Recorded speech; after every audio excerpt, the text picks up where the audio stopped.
अभी बिहार में सरकार बदल गई है, लेकिन अपराधियों का मनोबल नहीं बढ़ा है, लगातार अपराध की घटनाएं हो रही है। सरकार जब से बदली है अपराध और ज़्यादा बढ़ गया और इसीलिए मैं कहता हूं कि ये जंगल राज ही नहीं, ये डबल जंगल राज आज की तारीख में चल रहा है। अपराध की पराकाष्ठाओं में से एक है कल रात वाली घटना, बेगूसराय की घटना। ऐसी घटनाएं आज की तारीख में बिहार में घटित हो रही हैं जिसको कभी हम लोगों ने सोचा भी नहीं था। कभी किसी ने नहीं सोचा था कि दो बाइक सवार बेखौफ तरीके से बंदूक लहराते हुए दनादन गोलियां बरसाते हुए आम आदमियों के ऊपर, आम बिहारियों के ऊपर गोली की बौछार करेंगे।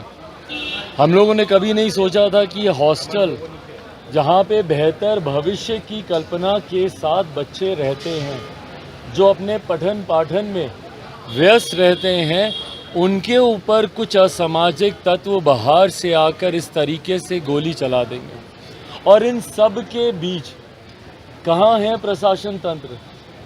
मेरे मुख्यमंत्री के पास फुर्सत बहुत है दिल्ली दरबार में जाकर हाजिरी लगाने की प्रधानमंत्री पद की दावेदारी के लिए, पर उनके पास इतनी फुर्सत नहीं है कि वो एक बार जाकर कम से कम जिन निर्दोषों के ऊपर गोलियां इस तरीके से बेखौफ तरीके से अपराधी चलाकर जाते हैं, उनसे जाकर कम से कम मुलाकात करें या हालचाल उनका पूछें।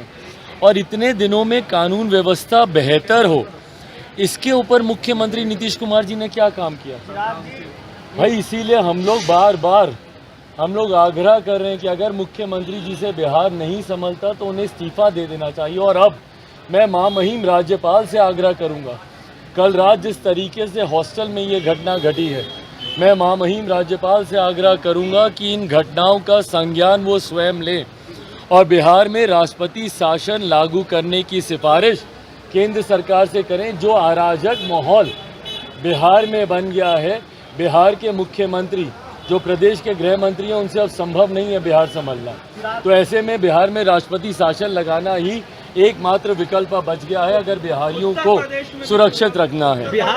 एक के बाद एक तमाम राज्य बिहारी बचा है भैया। बिहार का विलय कब होगा ये देखने वाली बात है। बिहार में भी जदयू की इकाई में जिस तरीके से असंतोष है, जनता दल यूनाइटेड के अधिकांश विधायकों में असंतोष है भैया। व्यक्तिगत तौर पर तो सबकी बातचीत होती ना रहती है, तो जिस तरीके से मुख्यमंत्री ने ये कदम जो उठाया बार बार, कभी इसके साथ कभी उसके साथ मिलकर सरकार बनाने का, तो जनता दल यूनाइटेड के भी तमाम विधायक, और भैया ये विधायक जीतकर किसके सामने आए थे? इन्हीं लोगों के सामने जीतकर आए थे ना, जिनके साथ जाकर इन्होंने आज समझौता कर लिया।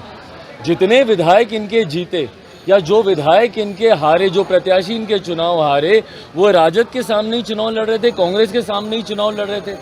आज उन्हीं के साथ मिलकर इन्होंने सरकार बना ली है। तो कल को जब चुनाव की परिस्थिति आएगी तो इन्हीं लोगों के टिकट कटेंगे।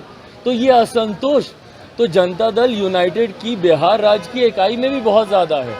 तो कब ये इकाई टूटती है, कब इनकी बिहार की यूनिट टूटती है, ये दादर नगर हवेली की तो देख ही ली, ये यूनिट कब टूटती है ये देखने वाली बात। अरे प्रभु, लड़ें जहाँ से उनको चुनाव लड़ना है, पर जब तक बिहार के मुख्यमंत्री हैं, मुख्यमंत्री पद वो संभालेंगे कि नहीं संभालेंगे, या से प्रधानमंत्री पद की लालसा में बिहार में दिखा देश में दिखेगा, यही अपराध दिखेगा ना।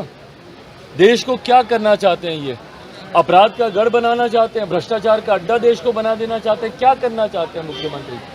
भाई आपको उत्तर प्रदेश आके चुनाव लड़ना है, पता है कि भैया बिहार से लड़ेंगे जीतेंगे नहीं। जब इनके विधायक बिहार से चुनाव नहीं जीत सकते हैं तो ये स्वयं लोकसभा का चुनाव बिहार से जीतेंगे, ये संभव नहीं है। अब इसके लिए ये जाकर लड़ें उत्तर प्रदेश, झारखंड, पंजाब, हरियाणा, जहाँ से जाकर इनको चुनाव लड़ना लड़े, पर जब तक मुख्यमंत्री हैं बिहार पे ध्यान दें। और अगर नहीं